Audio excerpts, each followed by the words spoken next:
ਤੁਸੀਂ ਸੁਣ ਰਹੇ ਹੋ ਕਿਤਾਬ ਮੇਰੀ ਰਾਮ ਕਹਾਣੀ। ਲੇਖਕ ਬਾਬਾ ਸੋਹਣ ਸਿੰਘ ਜੀ ਪਕਨਾ, ਸੰਪਾਦਕ ਰਾਜਵਿੰਦਰ ਸਿੰਘ ਰਾਹੀ।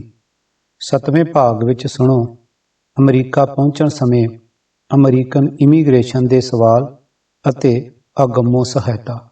ਆਵਾਜ਼ ਗੁਰਜੰਟ ਸਿੰਘ ਰੂਪੋਵਾਲੀ। ਵਾਹਿਗੁਰੂ ਜੀ ਕਾ ਖਾਲਸਾ, ਵਾਹਿਗੁਰੂ ਜੀ ਕੀ ਫਤਿਹ। ਅਮਰੀਕਨ ਇਮੀਗ੍ਰੇਸ਼ਨ ਦੇ ਸਵਾਲ। ਜਦੋਂ ਮੈਂ ਡਾਕਟਰੀ ਮੁਲਾਜ਼ੇ ਵਿੱਚ ਪਾਸ ਹੋ ਗਿਆ ਤਾਂ ਮੈਨੂੰ ਇਮੀਗ੍ਰੇਸ਼ਨ ਦੀ ਕਮੇਟੀ ਦੇ ਪੇਸ਼ ਕੀਤਾ ਗਿਆ ਤੇ ਕਮੇਟੀ ਦੇ ਮੈਂਬਰਾਂ ਨੇ ਮੈਥੋਂ ਹੇਠ ਲਿਖੇ ਸਵਾਲ ਪੁੱਛੇ। ਪ੍ਰਸ਼ਨ: ਤੁਹਾਡਾ ਕੋਈ ਭਰਾ, ਸੰਬੰਧੀ ਜਾਂ ਮਿੱਤਰ ਪਹਿਲਾਂ ਇੱਥੇ ਅਮਰੀਕਾ ਵਿੱਚ ਆਇਆ ਹੈ? ਮੇਰਾ ਉੱਤਰ: ਨਹੀਂ। ਪ੍ਰਸ਼ਨ: ਤੁਹਾਡੇ ਇੱਥੇ ਸੱਦਣ ਲਈ ਕਿਸੇ ਨੇ ਅਮਰੀਕਾ ਤੋਂ ਚਿੱਠੀ ਘੱਲੀ ਹੈ? ਉੱਤਰ: ਨਹੀਂ। ਪ੍ਰਸ਼ਨ: ਤੁਹਾਡੇ ਘਰਾਣੇ ਜਾਂ ਸੰਬੰਧੀਆਂ ਵਿੱਚ 2 ਤੋਂ ਵੱਧ ਵਿਆਹ ਕਰਾਉਣ ਦਾ ਰਿਵਾਜ ਹੈ ਤੇ ਕੀ ਤੁਸੀਂ ਵਧੇਰੇ ਸ਼ਾਦੀਆਂ ਕਰਾਉਣ ਦੇ ਪੱਖੀ ਹੋ? ਉੱਤਰ: ਮੇਰੇ ਸੰਬੰਧੀਆਂ ਤੇ ਆਮ ਲੋਕਾਂ ਵਿੱਚ ਵਧੇਰੇ ਸ਼ਾਦੀਆਂ ਕਰਾਉਣ ਦਾ ਰਿਵਾਜ ਜ਼ਰੂਰ ਹੈ, ਪਰ ਮੈਂ ਆਪ ਵਧੇਰੇ ਸ਼ਾਦੀਆਂ ਕਰਾਉਣ ਦਾ ਹਾਮੀ ਨਹੀਂ ਹਾਂ। ਪ੍ਰਸ਼ਨ: ਤੁਹਾਡੇ ਸੰਬੰਧੀ ਜਾਂ ਤੁਹਾਡੇ ਹੋਰ ਦੇਸ਼ ਭਰਾ ਜਦੋਂ ਵਧੇਰੇ ਸ਼ਾਦੀਆਂ ਕਰਵਾਉਂਦੇ ਹਨ ਤੇ ਦੇਸ਼ ਵਿੱਚ ਵੀ ਵਧੇਰੇ ਵਿਆਹ ਕਰਾਉਣ ਦਾ ਰਿਵਾਜ ਹੈ ਤਾਂ ਤੁਸੀਂ ਸ਼ਾਦੀਆਂ ਕਰਾਉਣ ਦੇ ਉਲਟ ਕਿਵੇਂ ਹੋ ਸਕਦੇ ਹੋ? ਉੱਤਰ: ਹਰ ਇੱਕ ਆਦਮੀ ਆਪਣੇ ਖਿਆਲਾਂ ਵਿੱਚ ਕਿਸੇ ਹੱਦ ਤੱਕ ਆਜ਼ਾਦ ਹੈ ਤੇ ਉਸ ਨੂੰ ਅਖਤਿਆਰ ਹੈ ਕਿ ਜਿਨ੍ਹਾਂ ਰਹੁ ਰੀਤਾਂ ਨੂੰ ਭਾਈਚਾਰੇ ਦੀ ਕਮਜ਼ੋਰੀ ਦਾ ਕਾਰਨ ਸਮਝਦਾ ਹੈ ਉਹਨਾਂ ਨੂੰ ਨਾ ਕਰੇ, ਅਤੇ ਨਾ ਹੀ ਭਾਈਚਾਰੇ ਨੂੰ ਇਹ ਹੱਕ ਹੈ ਕਿ ਉਹ ਹਰ ਇੱਕ ਆਦਮੀ ਪਰ ਅਯੋਗ ਦਬਾਅ ਪਾ ਕੇ ਉਸ ਨੂੰ ਭਾਈਚਾਰੇ ਦੀ ਹਰ ਇੱਕ ਰਹੁ ਰੀਤ ਮੰਨਣ ਪਰ ਮਜਬੂਰ ਕਰੇ। ਪ੍ਰਸ਼ਨ: ਅਮਰੀਕਾ ਵਿੱਚ ਉਤਰ ਕੇ ਕੀ ਕਰੋਗੇ? ਉੱਤਰ: ਜੋ ਕੰਮ ਮੇਰੇ ਦੇਸੀ ਭਰਾ ਕਰਦੇ ਹੋਣਗੇ ਮੈਂ ਵੀ ਕਰਾਂਗਾ। ਪ੍ਰਸ਼ਨ: ਜੇ ਕੰਮ ਨਾ ਮਿਲਿਆ ਤਾਂ? ਉੱਤਰ: ਫਿਰ ਜੋ ਰੁਪਇਆ ਮੇਰੇ ਕੋਲ ਹੈ ਕੰਮ ਨਾ ਮਿਲਣ ਤੱਕ ਉਸ ਨਾਲ ਆਪਣਾ ਖਰਚ ਟੋਰਾਂਗਾ। ਇਸ ਪ੍ਰਸ਼ਨੋਤਰੀ ਵਿੱਚ ਇਮੀਗ੍ਰੇਸ਼ਨ ਮੈਨੂੰ ਫੇਲ ਨਾ ਕਰ ਸਕਿਆ ਹੈ, ਪਰ ਫਿਰ ਵੀ ਮੈਨੂੰ ਉਸ ਦਿਨ ਉਤਰਨ ਦੀ ਆਗਿਆ ਨਾ ਦਿੱਤੀ ਗਈ। ਅਗਲੇ ਭਲਕੇ ਫਿਰ ਇੱਕ ਹੋਰ 2 ਭਾਸ਼ੀਆ ਮੰਗਵਾ ਕੇ ਮੇਰਾ ਦੁਬਾਰਾ ਇਮਤਿਹਾਨ ਲਿਆ ਗਿਆ। ਜਦੋਂ ਅਗਲੇ ਦਿਨ ਵੀ ਮੈਂ ਫੇਲ ਨਾ ਹੋਇਆ ਤਾਂ ਲਾਚਾਰ ਇਮੀਗ੍ਰੇਸ਼ਨ ਨੂੰ ਮੇਰੇ ਅਮਰੀਕਾ ਵਿੱਚ ਉਤਰਨ ਦੀ ਆਗਿਆ ਦੇਣੀ ਪਈ। ਗੱਲ ਕੀ 4 ਅਪ੍ਰੈਲ 1909 ਨੂੰ ਮੈਂ ਅਮਰੀਕਾ ਵਿੱਚ ਉਤਰ ਗਿਆ। ਅਗੰਮੋ ਸਹਾਇਤਾ। ਇਸ ਉਤਰਨ ਦੀ ਭਾਰੀ ਪ੍ਰੀਖਿਆ ਵਿੱਚ ਮੈਨੂੰ ਅਗੰਮੋ ਚੋਖੀ ਸਹਾਇਤਾ ਮਿਲੀ। ਉਹ ਇਉਂ ਕਿ ਭਾਈ ਕੇਰ ਸਿੰਘ ਜੀ ਅਮਰੀਕਾ ਵਾਲੇ ਨੂੰ ਜਹਾਜ਼ਪੁਰ ਆਏ ਹੋਏ ਸਨ, ਜਿਨ੍ਹਾਂ ਦੇ ਕੋਲ ਮੈਂ ਜਾਣਾ ਸੀ, ਕਿਉਂ ਜੋ ਉਹਨਾਂ ਨੂੰ ਸਾਡੇ ਇਸੇ ਜਹਾਜ਼ਪੁਰ ਪੁੱਜਣ ਦੀ ਉਡੀਕ ਸੀ ਤੇ ਉਹ ਮੈਨੂੰ ਲੈਣ ਵਾਸਤੇ ਆਏ ਸਨ। ਮੈਂ ਖੁਦ ਅੰਗਰੇਜ਼ੀ ਨਹੀਂ ਬੋਲ ਸਕਦਾ ਸਾਂ, ਇਸ ਲਈ ਇਮੀਗ੍ਰੇਸ਼ਨ ਵਾਲਿਆਂ ਨੂੰ ਕਿਸੇ ਸਮਝਾਉਣ ਵਾਲੇ ਦੀ ਲੋੜ ਸੀ। ਜੇ ਉਹ ਸਿਰਫ ਮੇਰੇ ਇਕੱਲੇ ਵਾਸਤੇ ਕੋਈ 2 ਭਾਸ਼ੀਆ ਮੰਗਵਾਉਣ ਤਾਂ ਉਹਨਾਂ ਨੂੰ ਖਰਚ ਦੇਣਾ ਪੈਂਦਾ ਸੀ। ਇਸ ਖਰਚ ਤੋਂ ਬਚਣ ਖਾਤਰ ਉਹਨਾਂ ਨੇ ਭਾਈ ਕੇਰ ਸਿੰਘ ਜੀ, ਜੋ ਜਹਾਜ਼ ਦੇ ਥੱਲੇ ਬਾਗਪੁਰ ਖੜੇ ਸਨ, ਨੂੰ ਹੀ ਸੱਦ ਲਿਆ ਤੇ ਕਿਹਾ, ਕਿਰਪਾ ਕਰਕੇ ਸਾਨੂੰ ਆਪਣੇ ਵਤਨੀ ਦੀ ਬਾਤ ਸਮਝਾ ਦਿਓ, ਕਿਉਂ ਜੋ ਅਸੀਂ ਇਸ ਵਕਤ ਸਿਰਫ ਇੱਕ ਆਦਮੀ ਵਾਸਤੇ ਖਾਸ 2 ਭਾਸ਼ੀਆ ਨਹੀਂ ਮੰਗਵਾ ਸਕਦੇ। ਇਮੀਗ੍ਰੇਸ਼ਨ ਦੀ ਇਸ ਗਲਤੀ ਨਾਲ ਸਾਨੂੰ ਬਹੁਤ ਲਾਭ ਪੁੱਜਾ, ਕਿਉਂ ਜੋ ਗੱਲਬਾਤ ਕਰਦਿਆਂ ਹੋਇਆਂ ਭਾਈ ਸਾਹਿਬ ਨੇ ਮੈਨੂੰ ਇਮੀਗ੍ਰੇਸ਼ਨ ਦੀ ਕੁਟਲ ਚਾਲ ਤੋਂ ਜਾਣੂ ਕਰਵਾ ਦਿੱਤਾ ਤੇ ਮੈਂ ਹੁਸ਼ਿਆਰ ਹੋ ਗਿਆ। ਝੂਠ ਬੋਲਣ ਵਿੱਚ ਮੈਂ ਬਹੁਤ ਝਿਜਕਦਾ ਸਾਂ ਤੇ ਮੈਨੂੰ ਇਸ ਗੱਲ ਦਾ ਬਹੁਤ ਡਰ ਸੀ ਕਿ ਕਿਤੇ ਕੋਈ ਅਜਿਹਾ ਸਵਾਲ ਸਾਹਮਣੇ ਨਾ ਆ ਜਾਵੇ ਜਿਸ ਵਿੱਚ ਮੈਨੂੰ ਫੇਲ ਹੋਣਾ ਪਵੇ, ਕਿਉਂ ਜੋ ਮੈਂ ਕੂੜ ਬੋਲ ਮੁਰਦਾਨ ਖਾਨ ਨੂੰ ਆਪਣੇ ਅੰਦਰਲੇ ਦੀ ਆਵਾਜ਼ ਤੋਂ ਉਲਟ ਸਮਝਦਾ ਸਾਂ। ਪਰ ਇੱਥੇ ਕੁਦਰਤ ਨੇ ਮੇਰੀ ਪੂਰੀ ਸਹਾਇਤਾ ਕੀਤੀ। ਮੇਰੇ ਸਾਹਮਣੇ ਜੋ ਸਵਾਲ ਪੇਸ਼ ਹੋਏ ਉਹਨਾਂ ਵਿੱਚ ਮੈਨੂੰ ਮਾਸਾ ਝੂਠ ਨਹੀਂ ਬੋਲਣਾ ਪਿਆ, ਇਸ ਲਈ ਇਮੀਗ੍ਰੇਸ਼ਨ ਦੇ ਹਰ ਸਵਾਲ ਦਾ ਉੱਤਰ ਬੜੀ ਗੰਭੀਰਤਾ ਨਾਲ ਨਿਰਭੈ ਹੋ ਕੇ ਦਿੱਤਾ। ਪਹਿਲੇ ਸਵਾਲ ਦਾ ਜਵਾਬ ਇਉਂ ਦਿੱਤਾ ਸੀ ਕਿ ਅਮਰੀਕਾ ਵਿੱਚ ਨਾ ਮੇਰਾ ਕੋਈ ਭਰਾ ਏ ਤੇ ਨਾ ਹੀ ਸੰਬੰਧੀ ਜਾਂ ਕੋਈ ਮਿੱਤਰ। ਇਹ ਬਿਲਕੁਲ ਸੱਚ ਸੀ, ਕਿਉਂ ਜੋ ਭਾਈ ਕੇਰ ਸਿੰਘ ਜੀ ਨਾਲ ਮੇਰਾ ਉਸ ਵਕਤ ਤੱਕ ਕੋਈ ਜਾਣ ਪਛਾਣ ਨਹੀਂ ਸੀ, ਜਦੋਂ ਤੱਕ ਕਿ ਮੈਂ ਅਮਰੀਕਾ ਵਿੱਚ ਨਹੀਂ ਸਾਂ ਉਤਰਿਆ, ਤੇ ਨਾ ਹੀ ਅਸੀਂ ਇੱਕ ਦੂਜੇ ਦੀ ਰੂਹ ਦੇ ਵਾਕਫ ਸਾਂ। ਜੇ ਭਾਈ ਕੇਰ ਸਿੰਘ ਜੀ ਦੀ ਕੋਈ ਵਾਕਫੀ ਜਾਂ ਮਿੱਤਰਚਾਰੀ ਸੀ ਤਾਂ ਮੇਰੇ ਮਿੱਤਰਾਂ ਭਾਈ ਨਰਾਇਣ ਸਿੰਘ ਤੇ ਸੁਰੈਣ ਸਿੰਘ ਹੁਸ਼ਿਆਰਨਗਰ ਜ਼ਿਲ੍ਹਾ ਅੰਮ੍ਰਿਤਸਰ ਵਾਲਿਆਂ ਨਾਲ ਸੀ। ਕੇਰ ਸਿੰਘ ਜੀ ਚਿੱਠੀ ਪੱਤਰ ਵੀ ਉਹਨਾਂ ਨਾਲ ਹੀ ਕੀਤਾ ਕਰਦੇ ਸਨ। ਮੇਰੇ ਨਾਲ ਕੋਈ ਵਾਸਤਾ ਨਹੀਂ ਸੀ।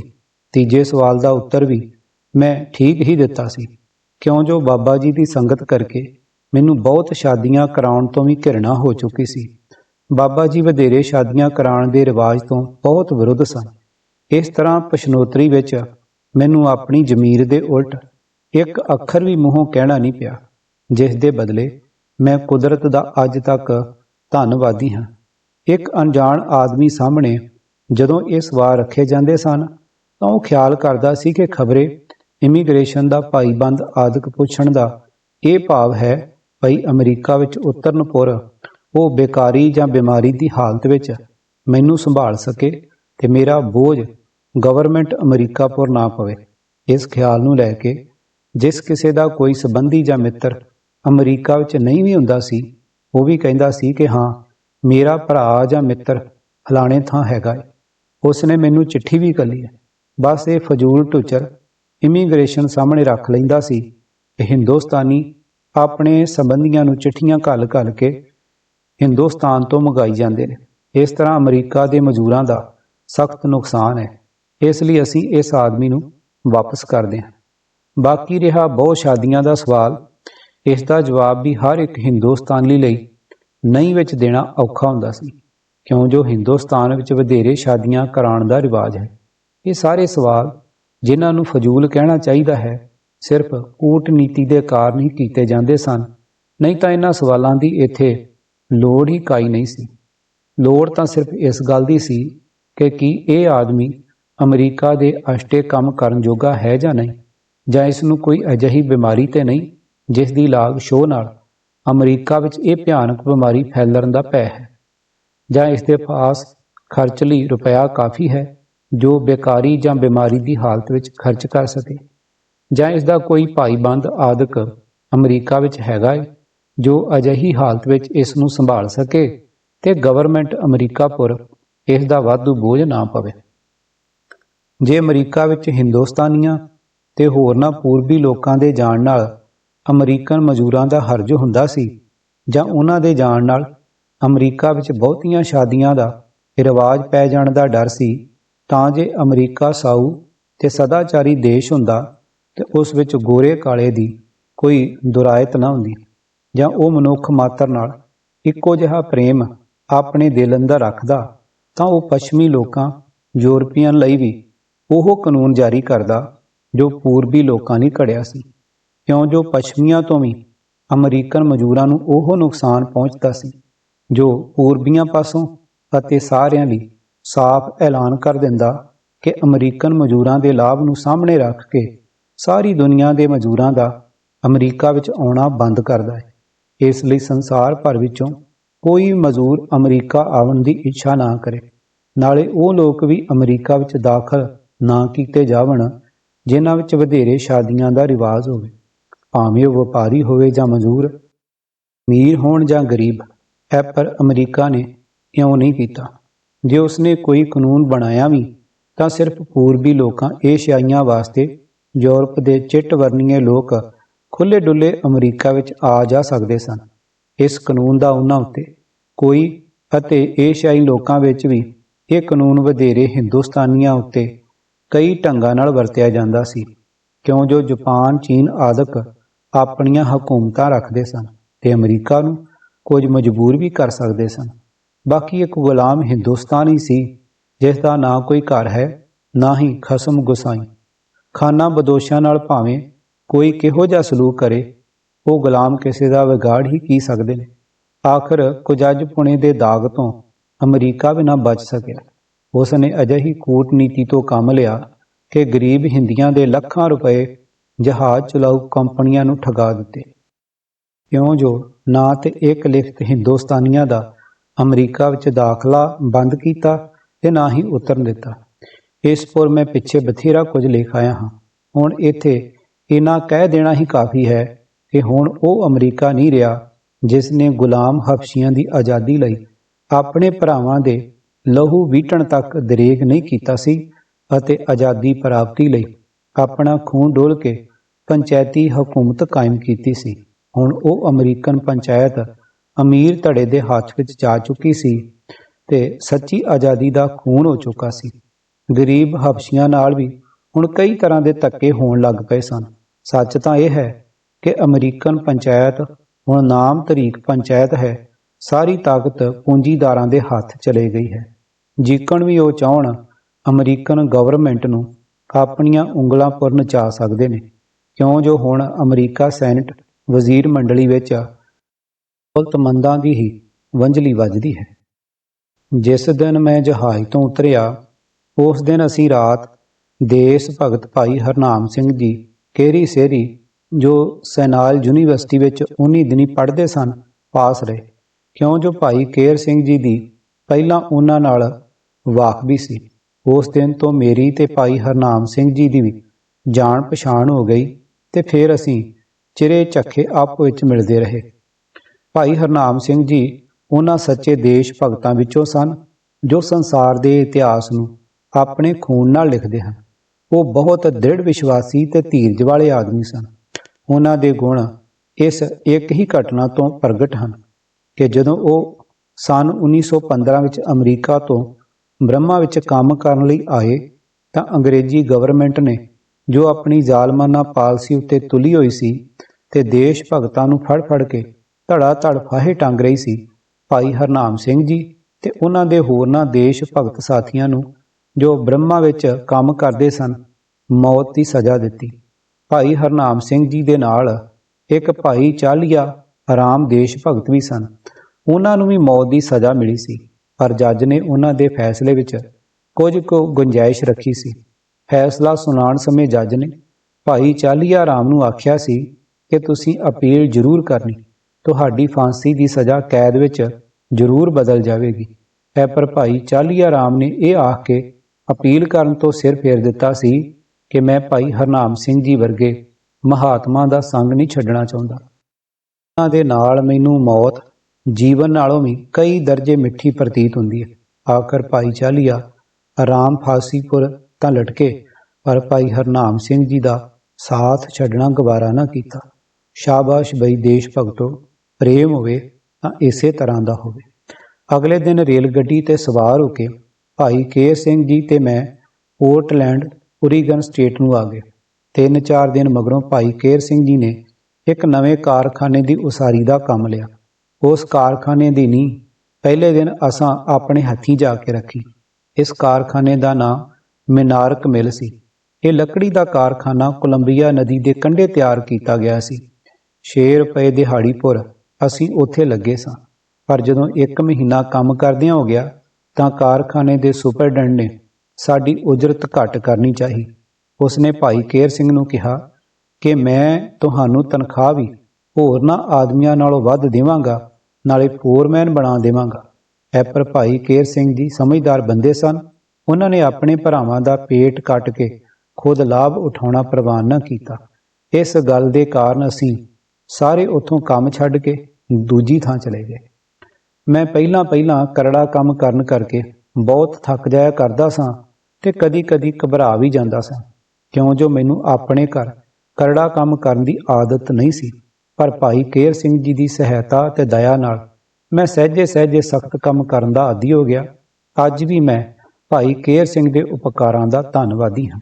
ਨੋਟ: ਅਮਰੀਕਾ ਦੀ ਧਰਤੀ ਤੇ ਜਾ ਕੇ ਬੇਗਾਨੇ ਸੱਭਿਆਚਾਰ ਨਾਲ ਬਾਬਾ ਸੋਹਣ ਸਿੰਘ ਭਕਨਾ ਜੀ ਕਿਵੇਂ 2-4 ਹੋਏ, ਇਸ ਲਿਖਤ ਵਿੱਚ ਭਾਵੇਂ ਉਹਨਾਂ ਨੇ ਜ਼ਿਕਰ ਨਹੀਂ ਕੀਤਾ, ਪਰ ਪ੍ਰਿੰਸੀਪਲ ਪ੍ਰੇਮ ਸਿੰਘ ਬਜਾਜ ਨਾਲ 1967 ਵਿੱਚ ਹੋਈ ਲੰਬੀ ਗੱਲਬਾਤ ਦੌਰਾਨ ਉਹਨਾਂ ਨੇ ਇਸ ਤਰ੍ਹਾਂ ਜ਼ਿਕਰ ਕੀਤਾ ਸੀ।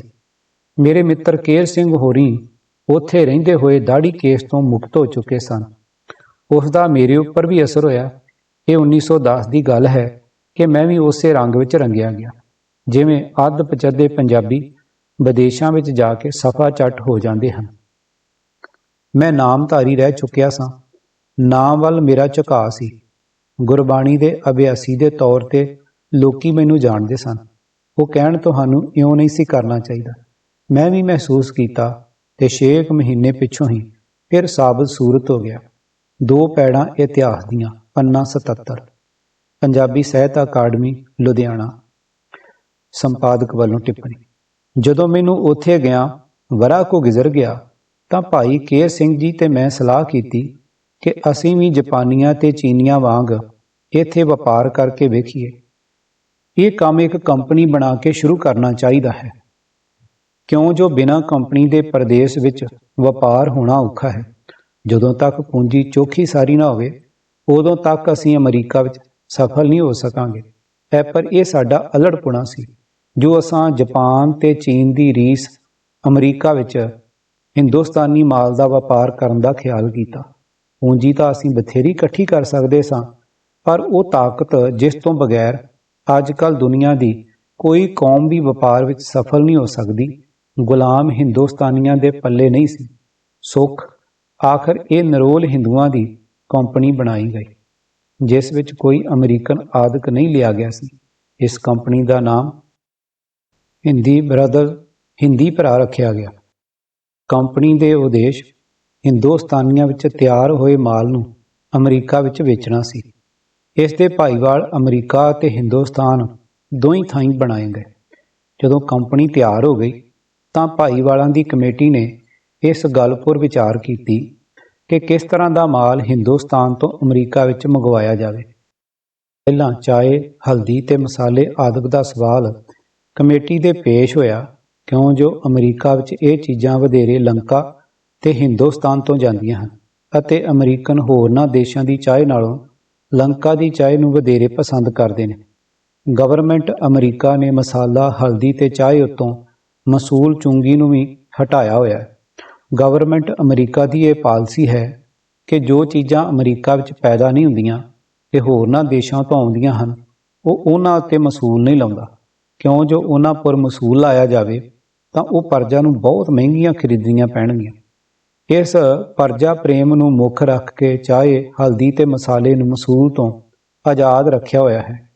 ਇਸ ਤੋਂ ਛੁੱਟ ਜੋ ਚੀਜ਼ਾਂ ਅਮਰੀਕਾ ਵਿੱਚ ਪੈਦਾ ਹੁੰਦੀਆਂ ਹਨ, ਜੇ ਉਹ ਬਾਹਰਲੇ ਦੇਸ਼ਾਂ ਦੇ ਵਪਾਰੀ ਭਾਵੇਂ ਅਮਰੀਕਨ ਹੀ ਕਿਉਂ ਨਾ ਹੋਣ ਲਿਆਉਣ ਤਾਂ ਅਮਰੀਕਾ ਉਸ ਪਰ ਸਖਤ ਮਸੂਲ ਲਾਉਂਦਾ ਹੈ। ਇਸ ਤੋਂ ਅਮਰੀਕਾ ਦਾ ਭਾਵ ਦੇਸੀ ਕਾਰਾਗਰੀ ਦੇ ਹੁਨਰ ਦੀ ਰੱਖਿਆ ਕਰਨਾ ਹੈ। ਇਹ ਹੈ ਕੌਮੀ ਗਵਰਨਮੈਂਟਾਂ ਦੀ ਪਰਜਾ ਨਾਲ ਪ੍ਰੇਮ ਕਰਨ ਵਾਲੀ ਪਾਲਿਸੀ। ਕਿੱਥੇ ਇਹ ਗੁਲਾਮ ਹਿੰਦੁਸਤਾਨ, ਕਿੱਥੇ ਹਿੰਦੁਸਤਾਨੀਆਂ ਦੇ ਹਾਲ ਪੌਰਿਆ ਕਰਨਪੁਰ ਵਿਦੇਸ਼ੀ ਮਾਲ ਉੱਤੇ ਕੌਡੀ ਮਸੂਲ ਨਹੀਂ ਲਾਇਆ ਜਾਂਦਾ। ਇਸ ਤਰ੍ਹਾਂ ਹਿੰਦੁਸਤਾਨ ਦੀ ਕਾਰਾਗਰੀ ਤੇ ਹੁਨਰ ਨੂੰ ਜਾਣ ਬੁੱਝ ਕੇ ਮਲੀਆ ਮੇਟ ਕੀਤਾ ਜਾ ਰਿਹਾ। ਇਸ ਨਜ਼ੀਰ ਤੋਂ ਸਾਫ਼ ਸਿੱਧ ਹੈ ਅੰਗਰੇਜ਼ਾਂ ਦਾ ਉਦੇਸ਼ ਹੀ ਇਹ ਹੈ ਕਿ ਹਿੰਦੁਸਤਾਨ ਨੂੰ ਹਰ ਤਰ੍ਹਾਂ ਕਮਜ਼ੋਰ ਕਰਕੇ ਗੁਲਾਮ ਰੱਖਿਆ ਜਾਵੇ ਤੇ ਹਰ ਯੋਗ ਅਯੋਗ ਢੰਗ ਨਾਲ ਇਸ ਦੀ ਕਾਰਾਗਰੀ ਤੇ ਹੁਨਰ ਨੂੰ ਤਬਾਹ ਤੇ ਬਰਬਾਦ ਕੀਤਾ ਜਾਵੇ।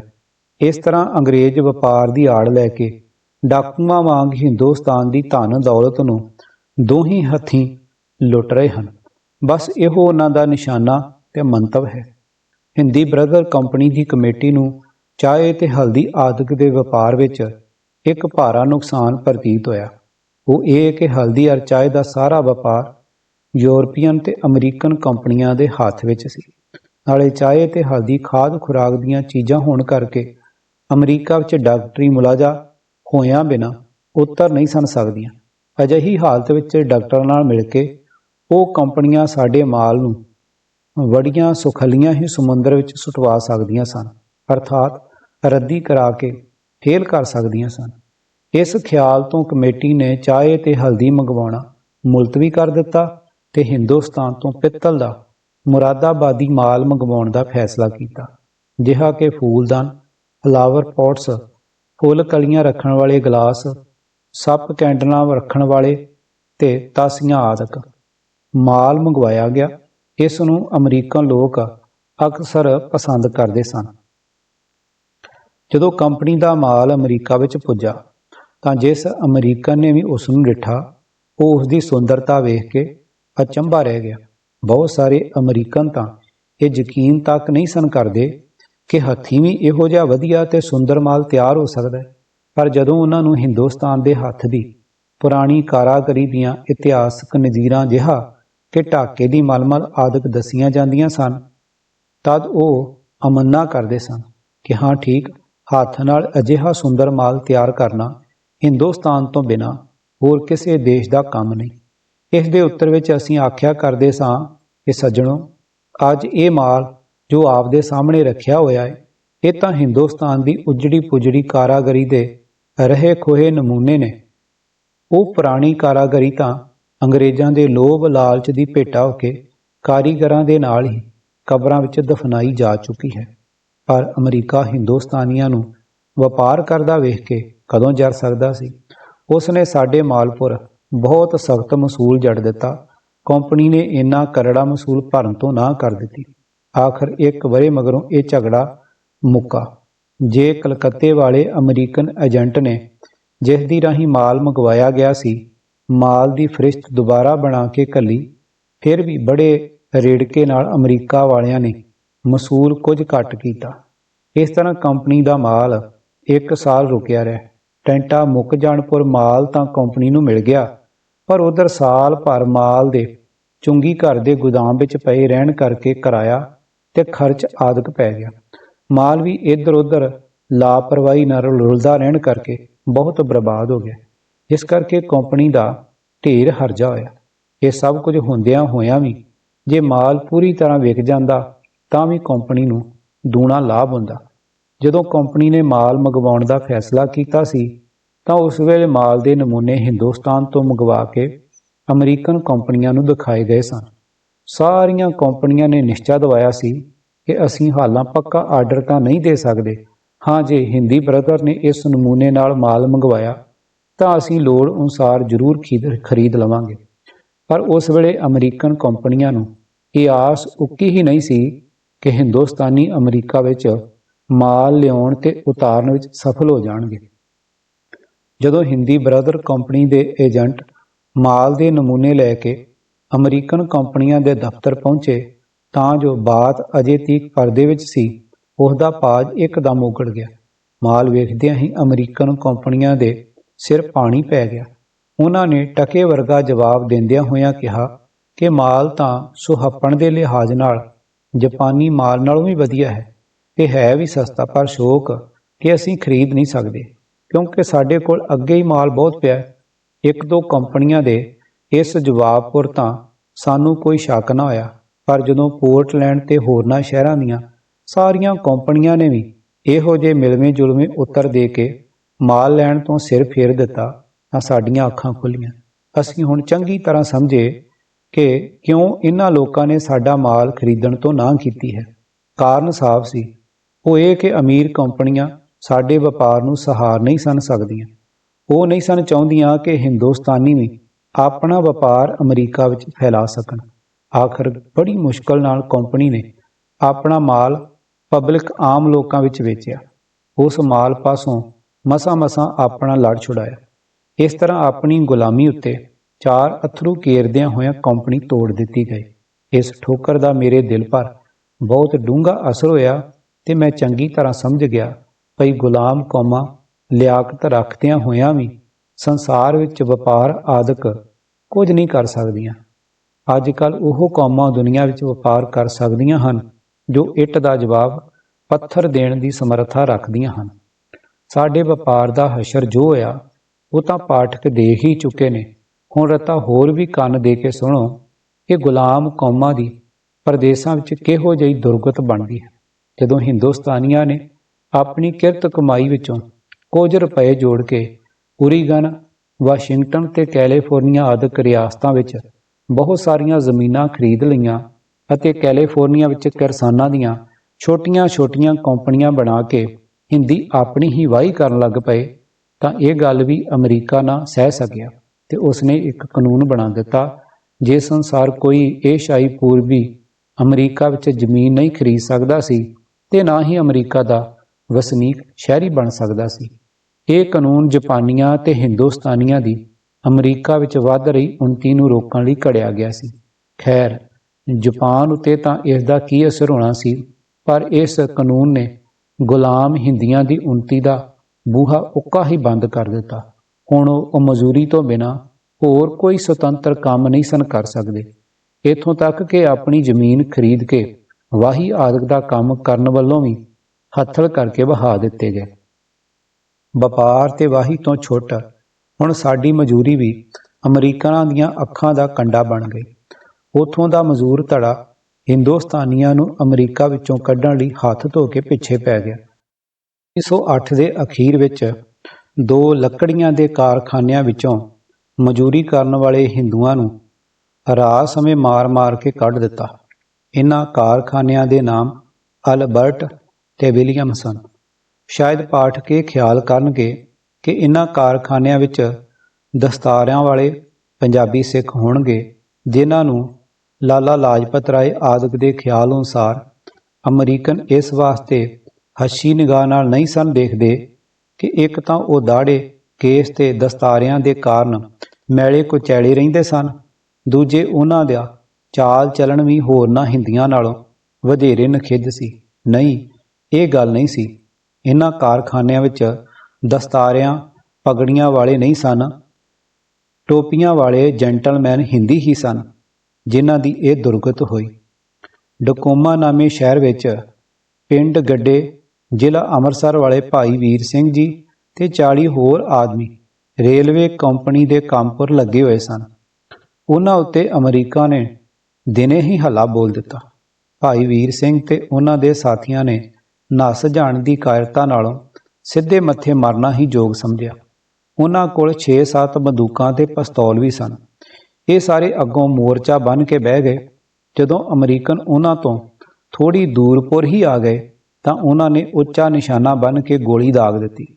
ਉਹਨਾਂ ਦੀ ਇਹ ਜੁਗਤੀ ਲਾਹੇਵੰਦੀ ਸਿੱਧ ਹੋਈ ਤੇ ਅਮਰੀਕਨ ਡਰਦੇ ਭੱਜ ਤੁਰੇ। ਪਿੱਛੋਂ ਹੱਲਾ ਕਰਕੇ ਹਿੰਦੀ ਸੂਰਬੀਰਾਂ ਨੇ ਕਈ ਆਦਮੀ ਸੁੱਟ ਲਏ ਤੇ ਉਹਨਾਂ ਦੀ ਖੂਬ ਭੁਗਤ ਸਵਾਰੀ। ਬਸ ਫਿਰ ਕੀ ਸੀ, ਕਿਸੇ ਨੇ ਪਿਛਾਂਹ ਭੌਂ ਕੇ ਵੀ ਨਾ ਵੇਖਿਆ ਕਿ ਸਾਡੇ ਮਗਰ ਕੋਈ ਆਉਂਦਾ ਵੀ ਹੈ ਜਾਂ ਨਹੀਂ।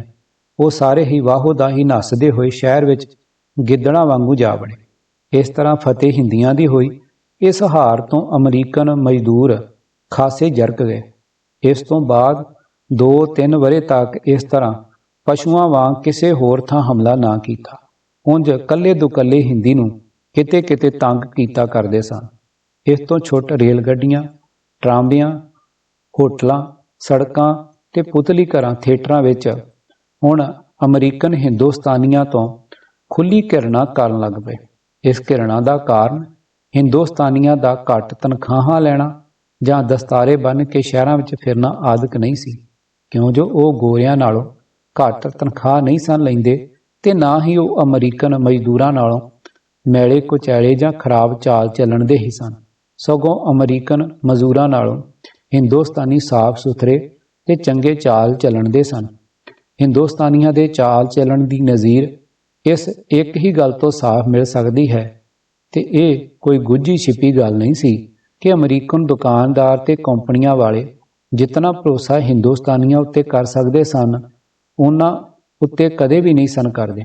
ਇੱਕ ਹਿੰਦੁਸਤਾਨੀ ਜਿਤਨਾ ਸੌਦਾ ਵੀ ਅਮਰੀਕਨ ਦੁਕਾਨਦਾਰਾਂ ਪਾਸੋਂ ਉਧਾਰ ਮੰਗੇ, ਸਗੋਂ ਨਗਦ ਰੁਪਏ ਤੱਕ ਵੀ ਉਹ ਦੇ ਸਕਦਾ ਸੀ, ਪਰ ਅਮਰੀਕਨ ਪੁਰ ਉਹ ਕਦੀ ਇੰਨਾ ਭਰੋਸਾ ਕਰਨ ਨੂੰ ਤਿਆਰ ਨਹੀਂ ਸੀ। ਅਮਰੀਕਨ ਦੁਕਾਨਦਾਰ ਨੂੰ ਜੇ ਕੋਈ ਅਮਰੀਕਨ ਇਹ ਕਹਿ ਦਿੰਦਾ ਸੀ ਕਿ ਜੇ ਇਹ ਹਿੰਦੂ ਤੁਹਾਡਾ ਰੁਪਇਆ ਲੈ ਕੇ ਕਿਸੇ ਥਾਂ ਹੋਰ ਚਲਿਆ ਗਿਆ ਤਾਂ ਤੁਸੀਂ ਇਸ ਦਾ ਕੀ ਫੜ ਲਓਗੇ। ਅਮਰੀਕਾ ਵਿੱਚ ਹਰ ਇੱਕ ਹਿੰਦੀ ਨੂੰ ਦੇਸ਼ ਦੇ ਲਿਹਾਜ਼ ਨਾਲ ਹਿੰਦੂ ਹੀ ਕਹਿੰਦੇ ਹਨ, ਭਾਵੇਂ ਉਹ ਹਿੰਦੂ ਹੋਵੇ ਜਾਂ ਸਿੱਖ, ਮੁਸਲਮਾਨ, ਕੋਈ ਵੀ ਹੋਵੇ। ਇਸ ਦਾ ਉੱਤਰ ਅੱਗੋਂ ਉਹ ਅਮਰੀਕਨ ਦੁਕਾਨਦਾਰ ਸਾਫ਼-ਸਾਫ਼ ਇਹ ਕਹਿ ਦਿੰਦਾ ਸੀ ਕਿ ਹਿੰਦੂ ਲੋਕ ਕਦੀ ਬੇਈਮਾਨੀ ਨਹੀਂ ਕਰਦੇ। ਹੁਣ ਇੱਥੇ ਸਵਾਲ ਉੱਠਦਾ ਏ ਕਿ ਜੇ ਹਿੰਦੀਆਂ ਉੱਤੇ ਅਮਰੀਕਨ ਦੁਕਾਨਦਾਰ ਕਾਰਖਾਨੇ ਵਾਲਿਆਂ ਨੂੰ ਇੰਨਾ ਹੀ ਯਕੀਨ ਸੀ ਤਾਂ ਫਿਰ ਘਿਰਣਾ ਕਿਹੜੀ ਗੱਲੋਂ ਸੀ। ਇਸ ਦਾ ਸੱਚਾ ਉੱਤਰ ਇਹ ਹੈ ਕਿ ਸਾਡੀ ਗੁਲਾਮੀ ਹੀ ਇਸ ਸਾਰੀ ਖੁਆਰੀ ਦਾ ਕਾਰਨ ਸੀ। ਦੁਨੀਆ ਵਿੱਚ ਜਿੱਧਰ ਵੀ ਹਿੰਦੀ ਗਏ, ਉਹਨਾਂ ਦੇ ਮੱਥੇ ਗੁਲਾਮੀ ਦਾ ਕਾਲਾ ਟਿੱਕਾ ਦੇਖ ਕੇ ਲੋਕਾਂ ਨੇ ਉਧਰੋਂ ਹੀ ਧੱਕੇ ਮਾਰਨੇ ਸ਼ੁਰੂ ਕਰ ਦਿੱਤੇ।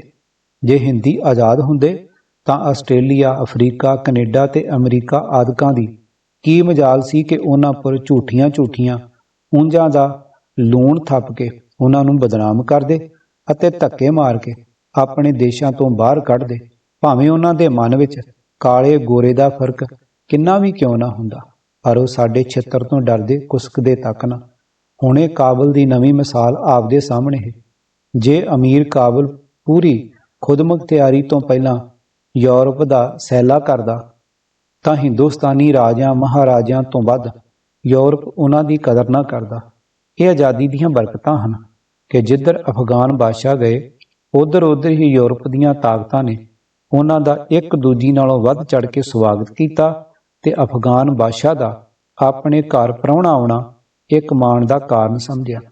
ਆਮ ਤੌਰ ਪਰ ਜਦੋਂ ਕੋਈ ਅਮਰੀਕਨ ਕਿਸੇ ਹਿੰਦੁਸਤਾਨੀ ਨਾਲ ਗੱਲਬਾਤ ਕਰਦਾ ਸੀ ਤਾਂ ਉਹ ਸਭ ਤੋਂ ਪਹਿਲਾਂ ਇਹੋ ਪੁੱਛਦਾ ਸੀ ਕਿ ਤੁਹਾਡੇ ਦੇਸ਼ ਵਿੱਚ ਗਵਰਨਮੈਂਟ ਕੌਣ ਹੈ। ਅੱਗੋਂ ਉੱਤਰ ਦਿੱਤਾ ਜਾਂਦਾ ਸੀ ਅੰਗਰੇਜ਼ੀ। ਤਾਂ ਉਹ ਪੁੱਛਦਾ ਸੀ ਤੁਹਾਡੀ ਆਮਦ ਗਿਣਤੀ ਕਿਤਨੀ ਹੈ। ਹਿੰਦੁਸਤਾਨੀ ਆਂਦਾ ਸੀ 30 ਕਰੋੜ। ਇਸ ਪਰ ਫਿਰ ਉਹ ਮਖੌਲ ਲੜਾਉਂਦੇ ਹੋਏ ਪੁੱਛਦਾ ਸੀ ਕਿ 30 ਕਰੋੜ ਆਦਮੀ ਕਿ ਭੇਡਾਂ। ਹਿੰਦੀ ਨਹੀਂ ਭੇਡਾਂ ਕਿਉਂ ਆਦਮੀ। ਅਮਰੀਕਨ ਜੇ 30 ਕਰੋੜ ਆਦਮੀ ਹੁੰਦੇ ਤਾਂ ਭਲਾ ਮੁੱਠੀ ਕੋ ਪਰ ਅੰਗਰੇਜ਼ ਤੁਹਾਨੂੰ ਗੁਲਾਮ ਕਿਵੇਂ ਰੱਖ ਸਕਦੇ ਸਨ। ਇੰਨੇ ਕੁ ਅੰਗਰੇਜ਼ ਤਾਂ ਇਤਨੀਆਂ ਭੇਡਾਂ ਵੀ ਨਹੀਂ ਸਾਂਭ ਸਕਦੇ ਜਿਤਨੇ ਕਿ ਉਹਨਾਂ ਨੇ ਤੁਹਾਡੇ ਦੇਸ਼ ਵਿੱਚ ਆਦਮੀ ਸੰਭਾਲੇ ਹੋਏ ਹਨ। ਇਹ ਸੁਣ ਕੇ ਹਰ ਇੱਕ ਹਿੰਦੁਸਤਾਨੀ ਦੀ ਸ਼ਰਮ ਨਾਲ ਧੌਣ ਝੁਕ ਜਾਂਦੀ ਸੀ ਤੇ ਸਿਵਾਏ ਮੌਨ ਧਾਰਨ ਦੇ ਉਸਦੇ ਪਾਸ ਹੋਰ ਕੋਈ ਜਵਾਬ ਨਹੀਂ ਸੀ ਹੁੰਦਾ। ਗੁਲਾਮੀ ਦੀ ਘਿਰਣਾ ਦੀ ਮੈਂ ਇੱਕ ਹੋਰ ਨਜ਼ੀਰ ਪੇਸ਼ ਕਰਦਾ ਹਾਂ ਜੋ ਮੇਰੇ ਆਪਣੇ ਸਿਰ ਵਰਤੀ। ਅਜੇ ਮੈਂ ਦੇਸੋਂ ਗਿਆ ਹੀ ਸਾਂ ਕਿ ਮੈਂ ਤੇ ਭਾਈ ਕੇਹਰ ਸਿੰਘ ਜੀ ਇੱਕ ਦਿਨ ਇੱਕ ਲੱਕੜੀ ਦੇ ਕਾਰਖਾਨੇ ਵਿੱਚ ਕੰਮ ਪੁੱਛਣ ਗਏ। ਕਾਰਖਾਨੇ ਦੇ ਮਾਲਕ ਨੇ ਸਾਨੂੰ ਬੜੇ ਆਦਰ ਨਾਲ ਆਪਣੇ ਕੋਲ ਕੁਰਸੀਆਂ ਪਰ ਬਿਠਾਇਆ ਤੇ ਪੁੱਛਿਆ ਦੱਸੋ ਕਿਵੇਂ ਆਉਣਾ ਹੋਇਆ। ਭਾਈ ਕੇਹਰ ਸਿੰਘ ਜੀ ਇਸ ਵਾਸਤੇ ਕਿ ਅਸੀਂ ਆਪਦੇ ਕਾਰਖਾਨੇ ਵਿੱਚ ਕੋਈ ਕੰਮ ਹੋਵੇ ਤਾਂ ਸਾਨੂੰ ਦਿਓ। ਅਮਰੀਕਨ ਕਾਰਖਾਨੇਦਾਰ ਕੰਮ ਦਾ ਮੇਰੇ ਕੋਲ ਘਾਟਾ ਨਹੀਂ ਪਰ ਤੁਹਾਡੇ ਵਾਸਤੇ ਕੋਈ ਕੰਮ ਨਹੀਂ ਹੈ। ਭਾਈ ਕੇਹਰ ਸਿੰਘ ਜੀ ਉਹ ਕਿਵੇਂ। ਅਮਰੀਕਨ ਪਰ ਸੱਚ ਤਾਂ ਇਹ ਹੈ ਕਿ ਮੇਰਾ ਜੀ ਕਰਦਾ ਹੈ ਤੁਹਾਡੇ ਗੋਲੀ ਮਾਰ ਦਿਆਂ। ਭਾਈ ਕੇਹਰ ਸਿੰਘ ਜੀ ਸਾਥੋਂ ਕੀ ਅਵੱਗਿਆ ਹੋ ਗਈ। ਇਸ ਦੇ ਉੱਤਰ ਵਿੱਚ ਅਮਰੀਕਨ ਕਾਰਖਾਨੇਦਾਰ ਨੇ ਉਹ ਉਤਲਾ ਸਵਾਲ ਸਾਥੋਂ ਪੁੱਛਿਆ ਕਿ ਤੁਹਾਡੀ ਆਮਦ ਗਿਣਤੀ ਕਿਤਨੀ ਹੈ। ਗੱਲ ਕੀ ਉਸਨੇ ਇਸ ਸਵਾਲ ਵਿੱਚ ਸਾਨੂੰ ਪੁੱਜ ਕੇ ਸ਼ਰਮਿੰਦਿਆਂ ਕੀਤਾ। ਇਉਂ ਸਾਡੀ ਛੋਤ ਝਾੜ ਕੇ ਆਖਰ ਆਖਿਆ ਕਿ ਜੇ ਤੁਸੀਂ ਆਦਮੀ ਹੋ ਤਾਂ ਮੈਂ ਤੁਹਾਨੂੰ ਹੁਣੇ 2 ਬੰਦੂਕਾਂ ਆਪਣੇ ਪਾਸੋਂ ਦਿੰਦਾ।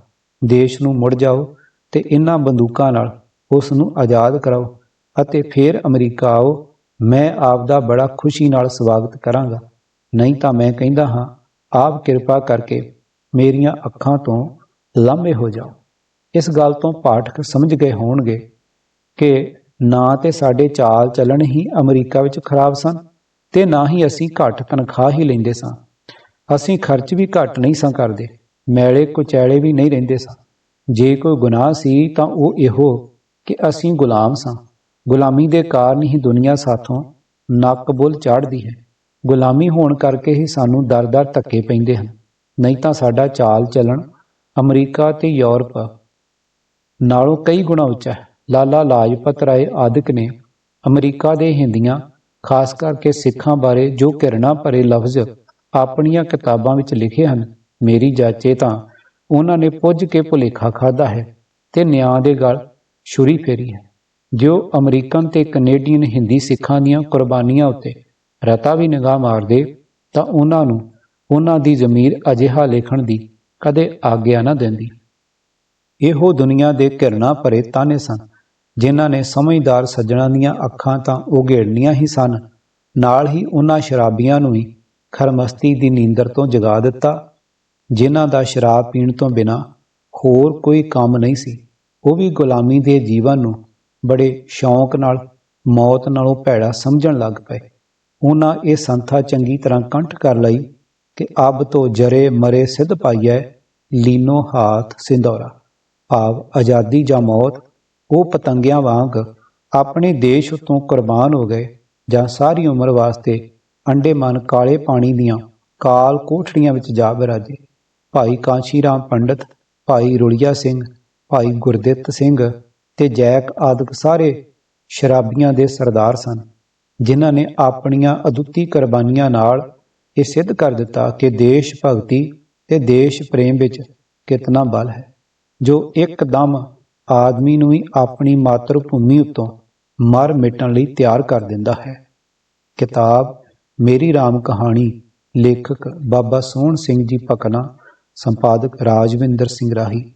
ਤੁਸੀਂ ਸੁਣ ਰਹੇ ਸੀ ਕਿਤਾਬ ਦਾ 7ਵਾਂ ਭਾਗ ਆਵਾਜ਼ ਗੁਰਜੰਟ ਸਿੰਘ ਰੂਪੋਵਾਲੀ।